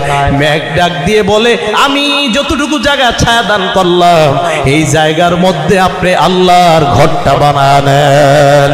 ইব্রাহিম নবী এবার ঘর বানাবেন, ডাক দিলেন। ডাক দেওয়ার পর এবার জায়গাটা পরিষ্কার করা দরকার। হঠাৎ একটা বাতাস আসছে, বাতাসটা দেখতে সাপের মতো, আবার মাথাটা মানুষের মতো। ওই বাতাসের মুখেও মানুষের মতো আওয়াজ বের হয়। বাতাস ডাক দিয়ে বললেন, এ ইব্রাহিম পয়গম্বর, আপনি ভালো করে তাকান। হঠাৎ দেখে বাতাস ওই জায়গা থেকে বন জঙ্গল পরিষ্কার করে দেয়।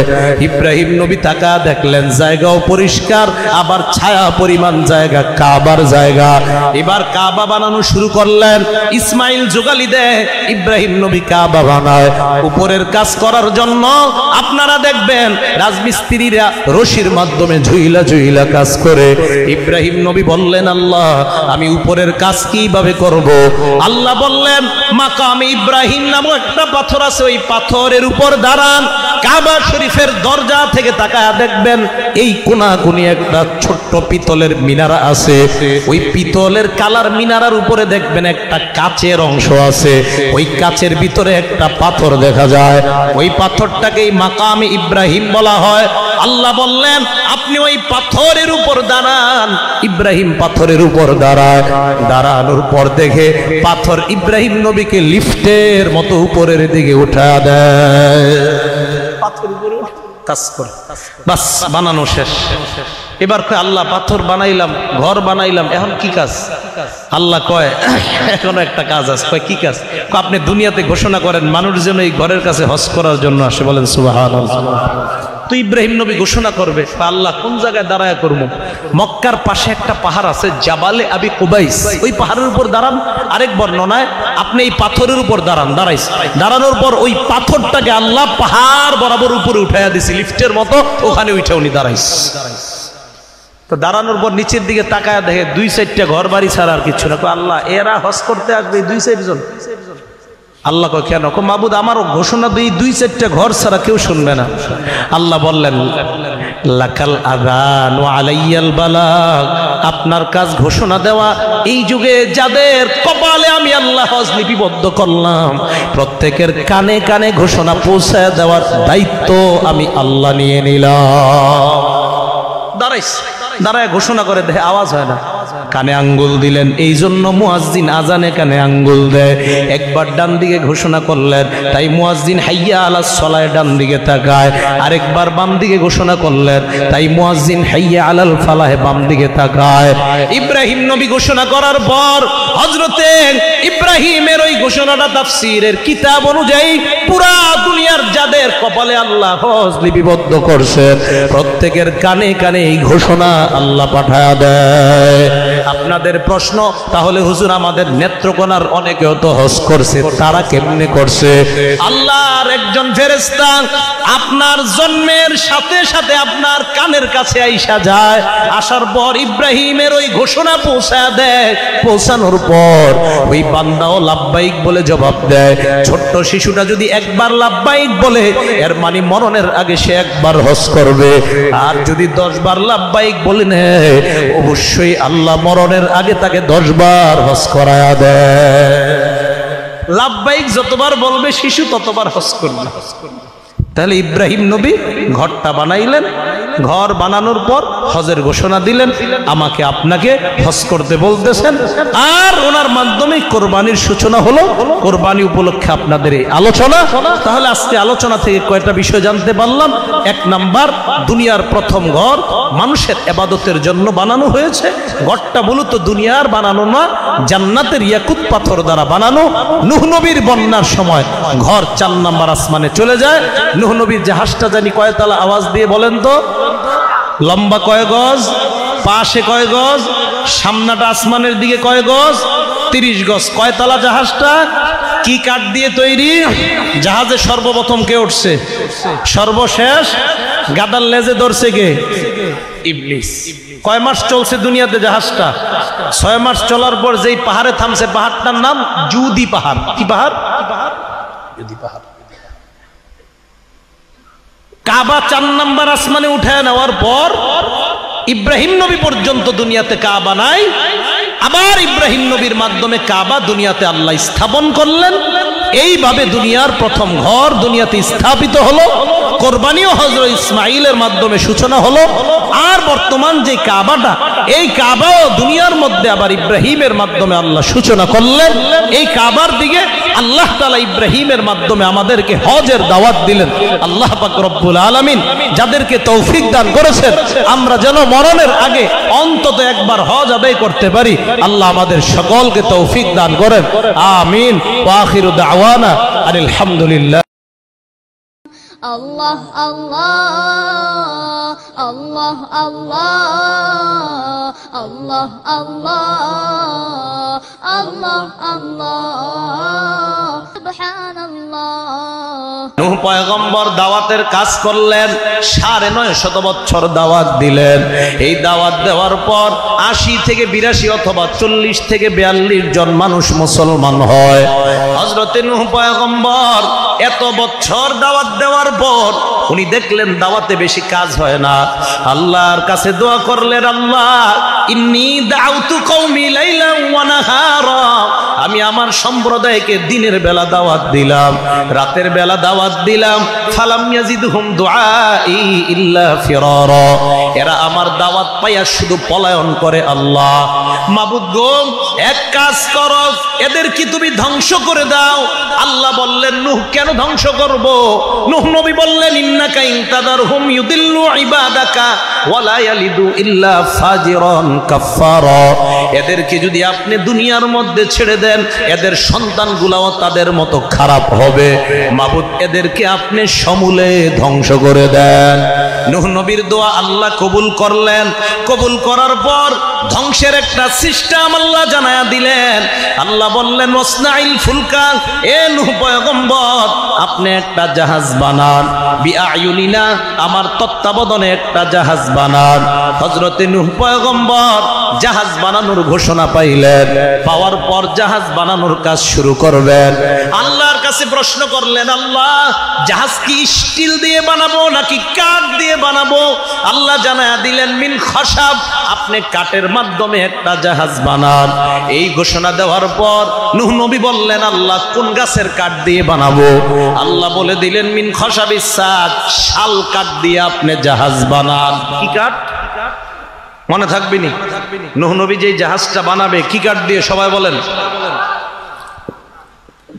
শাল কাঠ দিয়ে বানানোর পর হযরতে নূহ নবী এই হুকুম পাওয়ার পর পুরা দুনিয়াতে তালাশ করলেন, শাল গাছ কোথাও পায় না। আল্লাহর কাছে দোয়া করলেন, আল্লাহ আমি শাল গাছ কোথাও পাই না, কি করতে পারি? আল্লাহ এবার জিব্রাইলের মাধ্যমে শাল গাছের চারার ব্যবস্থা করে দেয়। ইতিহাস মনে রাখবেন, দুনিয়াতে সর্বপ্রথম শাল গাছ নূহ নবীর জামানা থেকে দুনিয়াতে শুরু হয়। হযরতে নূহ নবী এবার শাল গাছ বড় হওয়ার অপেক্ষা করলেন। এক বর্ণনায় 20 বছর অপেক্ষা করলেন, গাছ বড় হতে হবে তো। আরেক বর্ণনায় 40 বছর, আরেক বর্ণনায় 100 বছর। আমার কাছে মনে হয় 40 আর 100 বছরের বর্ণনাটা দুর্বল। 20 বছরের বর্ণনাটা আমার কাছে সহি মনে হয়, তবে আমার মনে হওয়াটা শরীয়তের দলিল না। আমি বললাম 3টা বর্ণনার 20 বছরের বর্ণনাটা আমার কাছে সহি মনে হয়, তবে বিজ্ঞ উলামারা যেটা বলবেন সেটাই সঠিক কথা। আমার কথা সঠিক হতে হবে এটা জরুরি না। 20, 40, 100 তিনটার যে কোনো একটা হবে। তা আমার কাছে মনে হচ্ছে 20 বছরের বর্ণনাটাই সঠিক। 20 বছর অপেক্ষা করার পর শাল গাছ যখন বড় হয়, এবার শাল গাছ কাটলেন। শাল গাছ কাটার পর এবার জাহাজ বানাবেন। আল্লাহর কাছে দোয়া করলেন, আল্লাহ জাহাজটা দেখতে কেমন হবে? জিব্রাইলকে আল্লাহ জাহাজের ইঞ্জিনিয়ার হিসাবে পাঠায়া দেয়। জাহাজ বানানোর কাজ শুরু করবেন। আল্লাহ জানা দিলেন, জাহাজটা লম্বায় হবে 80 গজ, পাশে হবে 50 গজ, সামনাটা আসমানের দিকে হবে 30 গজ। সবাই বলতে হবে জাহাজ কোন কাঠ দ্বারা তৈরি? লম্বায় কয় গজ, পাশে কয় গজ, সামনাটা আকাশের দিকে কয় গজ? 30 গজ। জাহাজ লম্বায় হবে 80 গজ, পাশে 50, সামনাটা আসমানের দিকে হবে 30 গজ। তবে জাহাজটা কয়তলা বানাবে এটা আল্লাহর কাছে প্রশ্ন করলেন। জানা আসেনি কারো? সামনে থেকে কয়তলা? কোন 10 তলা, 12 তলা, 20 তলা, একটা কোন না। আল কামিল ফি তারিখ ইবনুল আসিরের মধ্যে আল্লামা ইবনুল আসির লেখেন, আমার হুয়াইয়া জালাস সাফিনাতা আলা সালাসি তাবাকাত। আল্লাহ বললেন 3 তলা বিশিষ্ট একটা জাহাজ বানান। এক তলার নাম হবে সুফলা, 2 নাম্বার তলার নাম হবে বুসতা। 1 নাম্বার তলার নাম সুফলা, 2 নাম্বার তলার নাম হবে বুসতা, আর উপরের তলার নাম হবে উলিয়া। এই 3 তলা বিশিষ্ট একটা জাহাজ বানান। নূহ নবী বললেন, আল্লাহ 3 তলা জাহাজ কেন বানাবো? আল্লাহ জানায়া দিলেন, 1 নাম্বার তলায় হিংস্র প্রাণীগুলা রাখবেন, 2 নাম্বার তলায় গরু ছাগলগুলা রাখবেন, আর 3 নাম্বার তলায় আমার শ্রেষ্ঠ বান্দা মানুষগুলা আপনি উঠাইবেন। হযরতে নূহ পয়গম্বর এবার 3 তলায় একটা জাহাজ বানায়, শাল কাঠ দ্বারা বানায়, লম্বায় 80 গজ, পাশে 50 গজ, সামনাটা আসমানের দিকে 30 গজ, আর জাহাজটা 3 তলা। হযরতে নূহ নবী জাহাজ বানানোর পর আল্লাহর কাছে দোয়া করলেন, আল্লাহ জাহাজ আমি বানাইলাম, এবার আমার কাজটা আমি আপনার কাছে জানতে চাই। আল্লাহ বললেন, হাত্তা ইদা জা আমরুনা ওয়া ফারাতান নূর, আমার হুকুম যখন আসবে, চুলার মধ্যে মা বোনরা ভাত রান্না করলে ভাতের মার যেমন টকবক করে জমিন থেকে পানি এইভাবে টকবক করবে, এমন যখন হবে সেদিন মনে করবেন জাহাজ চলার সময় শুরু হবে। হযরতে নূহ নবী অপেক্ষা করতে লাগলেন। ওনার বিবি একদিন চুলার মধ্যে রান্না করতেছে। বড় আশ্চর্যের ব্যাপার, ওনার বিবি যেই চুলায় রান্না করতেছে, চুলাটা ওনার বিবির চুলা না, আমাদের আম্মা হাওয়ার চুলা, মা হাওয়ার চুলা। বংশ পরম্পরায় আস্তে আস্তে আল্লাহ পাক ওই চুলাটা হযরতে নূহ নবীর বিবির হাতে পৌঁছায় দেয়। চুলাটা কার বলেন তো? হাওয়া, মা হাওয়া। ওনার থেকে চুলাটা আস্তে আস্তে হযরতে নূহ নবীর বিবির হাতে পৌঁছে। আপনাকে আমার ভাষা বুঝতেছেন সবাই? তাহলে বলেন তো জাহাজটা কয় তলা, লম্বায় কয় গজ, পাশে কয় গজ, সামনাটা আসমানের দিকে কয় গজ, কি কাঠ দিয়ে বানাইছে? দুনিয়ার প্রথম ঘরটা কোথায় বলেন তো? দুনিয়ার প্রথম ঘরটা কোন পাথর দ্বারা তৈরি হয়েছে? ইয়াকুত পাথর। কোন জায়গার ইয়াকুত পাথর? জান্নাতের। মনে থাকবে নি কথাগুলা? চাই স্টলে বৈশাখ কিবোর্ড শেখাত না করে এগুলো আলোচনা করবেন, ঠিক আছে তো? জাহাজ উনি বানাইলেন, অপেক্ষা করতে লাগলেন। ওনার বিবি চুলায় রান্না করতেছে। চুলাটাকে ওনার বিবির না আম্মাজান হাওয়া থেকে আস্তে আস্তে ওনার বিবির কাছে আসছে। এখন প্রশ্ন, চুলাটা হুজুর রান্নাতে করতেছিলেন কোন জায়গায়? আমাকে পূর্বতলায় কোন এলাকায় বৈশা নাকি?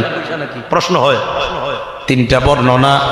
1 নাম্বার আমাদের হিন্দুস্থানের কোন এক এলাকায়, 2 নাম্বার বর্ণনা মক্কার কোন এক এলাকায়, 3 নাম্বার বর্ণনা বাইতুল মুকাদ্দাসের দক্ষিণ গেইটে বৈশা ওনার বিবি রান্না করতেছিলেন। ওনার বিবি চুলার মধ্যে রান্না করতেছিলেন। হঠাৎ তাকায় দেখে মাটি থেকে পানি টকবক করে উঠতেছে। স্বামীর কাছে দৌড়ায় যায়, কি ব্যাপার? এমন এমন দৃশ্য আমি দেখলাম। হযরতে নূহ পয়গম্বর বুঝতে পারলেন বন্যার সময় শুরু হয়ে গেছে, নিচ থেকে পানি উঠা শুরু হয়ে যায়। আল্লাহর কাছে দোয়া করলেন, আল্লাহ আমি এখন কি করব? আল্লাহ কয়, আপনি জাহাজের সামনে গিয়ে দাঁড়ান। হযরতে নূহ নবী জাহাজের সামনে দাঁড়ায়। আল্লাহ জানায়া দিলেন, ফাসলুক ফিহা মিন কুল্লিন জাওজাইন ইসনাইনি ওয়া আহলাকা ইল্লা মান সাবাকা আলাইহিল কওলু ওয়া মান আমান। আপনি এক কাজ করেন, প্রত্যেক নারী পুরুষ যত প্রাণী আছে প্রত্যেক প্রাণী থেকে নারী পুরুষ জোড়ায় জোড়ায় জাহাজের মধ্যে উঠান। নূহ নবী আল্লাহর কাছে বললেন, আল্লাহ মানুষের মধ্যে কোনটা নারী কোনটা পুরুষ আমার জানা আছে, কিন্তু অন্য প্রাণীদের সবার নারী পুরুষ তো আমার জানা নাই। আমি দেখলে কিভাবে চিনবো? কেউ যদি চিটিং করে উঠা যায়? আল্লাহ বললেন, আপনি 2 হাত 2 দিকে প্রসারিত করে দাঁড়ান। নূহ পয়গম্বর 2 হাত 2 দিকে প্রসারিত করে দাঁড়ায়। আল্লাহ জানায়া দিলেন, ডান দিকে যেই প্রাণীটা লাফ দিয়ে উঠবে ওটা পুরুষ প্রাণী হবে, আর বাম দিকে যেই প্রাণীটা লাফ দিয়ে উঠবে ওটা নারী প্রাণী হবে। সিস্টেম শিখাইয়া দিলেন। নূহ নবী দাঁড়ায় আস, অনেকক্ষণ দাঁড়ায় আস, দেখে কেউ আসে না। আল্লাহকে বললেন, আল্লাহ কেউ তো আসে না। আল্লাহ বললেন নিচের দিকে তাকান। নূহ নবী নিচের দিকে তাকায়, তাকানোর পর দেখে আউয়ালু মান দাখালাস সাফিনাতা আন-নামলা, সর্বপ্রথম জাহাজে ওঠার জন্য ছোট্ট একটা পিঁপড়া আসছে। আওয়াজ দিয়ে বলেন সুবহানাল্লাহ। তাহলে নূহ নবীর জাহাজে সর্বপ্রথম কে উঠছে? নূহ নবী কয়, কিরে পিঁপড়া তুই আইছত? কয় হুজুর আল্লাহ পাঠাইছে, কি করা? উঠেছ। এক এক করে করে প্রাণী উঠাইতেছে। আলোচনা কি সামনের দিকে চলবে? আপনারা বললে কিন্তু চলবে। তো সামনের দিকে যদি আলোচনা চলে ইনশাল্লাহ আপনারা সবাই স্টেজে ওলামায়ে কেরাম ছাড়া সামনে যারা আছেন হাতগুলো তুলে নামান, আবার আরেকবার তুলেন, আবার নামান। মানে কিছু মনে করেন না, আমাদের ঘুমের ভাব থাকলে ওটা চলে গেছে। ঠিক আছে? হ্যাঁ। তো এবার জাহাজের মধ্যে পিঁপড়া উঠছে প্রথম। পিঁপড়া ওঠার পর দেখলেন আস্তে আস্তে দুনিয়ার ইতিহাসে কোন মানুষের সর্বপ্রথম জ্বর হয় নাই। দুনিয়ার ইতিহাসে সর্বপ্রথম ওই নূহ নবীর জাহাজে যেই সিংহটা উঠছে, ওই সিংহের শরীরে আল্লাহ সর্বপ্রথম জ্বর নামক রোগটা দান করছে। এর আগে দুনিয়াতে কোনো মানুষের জ্বর হয় নাই। আরেকটা ইতিহাস জানলাম আমরা, দুনিয়াতে সর্বপ্রথম জ্বর কোন মানুষের হয় নাই, নূহ নবীর জাহাজের ওই সিংহের শরীরে হইছে। কয় মাবুদ জ্বর হইলে কি হবে? কয়টা এমন একটা রোগ যার কারণে দুর্বল হয়ে যায়। জাহাজ যতদিন চলবে সিংহের জ্বর থাকবে, দুর্বলতার কারণে কারো উপর আক্রমণ করতে পারবে না। এক এক করে সব প্রাণীরা উঠছে। উঠার পর সর্বশেষ যেই প্রাণীটা জাহাজে উঠার জন্য আসছে, আখিরু মান দাখালাস সাফিনাতাল হিমার, একটা গাধা আসছে সর্বশেষ জাহাজে উঠার জন্য। আওয়াজ দিয়ে বলেন সর্বপ্রথম কে আসছিল? সর্বশেষ কে আসছে? মজার ব্যাপার, গাধা যখন জাহাজে উঠছে, গাধার বুক জাহাজের মধ্যে উঠছে, পিছনের অংশ আর জাহাজের মধ্যে ওঠে না। নূহ নবী ডাক দিয়ে বললেন মালাকা ইয়া হিমার, এ গাধা কি হইল? কেন পরিপূর্ণভাবে জাহাজে প্রবেশ করো না? গাধা জবাব দেয়, হুজুর আমার কোনো দোষ নাই, ভালো করে আপনি একটু নিচের দিকে তাকান। হযরতে নূহ নবী জাহাজের বাহিরে একটু তাকায়, দেখলেন জাহাজের বাহিরে দেখে আল্লাহ কবিদানা বিহি ইবলিস, গাদার লেজের মধ্যে ইবলিস ধরে রাখছে। কে ধরে রাখছে? ইবলিস। তো ইবলিস ধরে রাখার কারণে নূহ নবী কয় মালাকা ইয়া ইবলিস লিমা তাআল্লাকতা বিদানাবিল হিমার, কি রে ইবলিস তুই গাদার লেজে কেন ধরছস? ইবলিস কয় প্রশ্নটা আল্লাহরে করেন। কারে? কে কয়? ইবলিস। তো নূহ নবী আল্লাহর কাছে প্রশ্ন করলেন, আল্লাহ লিমাযা তাআল্লাকা ইবলিস বিদানাবিল হিমার ওয়া ক্বালা লি আন আসআলাকা বিফাদলিল্লাহি আজিব আলা সুআলি। আল্লাহ ইবলিস কেন গাদার লেজে ধরছে? আমারে বলছে আপনারে প্রশ্ন করার জন্য, মেহেরবানি করে প্রশ্নের জবাব দেন। আল্লাহ জানায়া দিলেন নূহ পয়গম্বর, আমি ইবলিসকে কিয়ামত পর্যন্ত হায়াত দান করেছি, ওয়াদা করেছি কিয়ামত পর্যন্ত হায়াত দেওয়ার ওয়াদা করলাম। ইবলিস যদি বন্যায় ডুবে মরে যায়, আমি আল্লাহর ওয়াদা ঠিক থাকবে না। এই জন্য আপনি ইবলিসকেও জাহাজের মধ্যে উঠায় নেন। হযরতে নূহ পয়গম্বর ইবলিসকেও জাহাজের মধ্যে উঠায়। জোরে বলতে হবে, গরুর লেজ আছে না নাই? কুত্তার লেজ আছে না নাই? বিড়ালের লেজ আছে না নাই? সব লেজ থাকতে ইবলিস কার লেজে ধরছেন? আওয়াজ দিয়া বলেন কার লেজে ধরছেন? এর মানে মনে রাখবেন, ইবলিস যাদের লেজে ধরে তারা গাধা হয় সাধারণত। কোরআনের বিরুদ্ধে, হাদিসের বিরুদ্ধে, ইসলামের বিরুদ্ধে যারা কথা কয়, কোনো সন্দেহ নাই এদের লেজে ইবলিস ধরছে, কারণ তারা ইন্টারন্যাশনাল গাধা। কে ধরছে লেজে? ইবলিস কার লেজে ধরে? কোরআনের বিরুদ্ধে যারা কথা কয় তাদের লেজে কে ধরে? আর আমরা জানি ইবলিস কার লেজে ধরে। তাহলে যারা মসজিদ মাদ্রাসা কোরআনের বিরুদ্ধে কথা বলে তারা কি বলেন তো? গাদার লেজে ধরে কে? মনে থাকবে নি?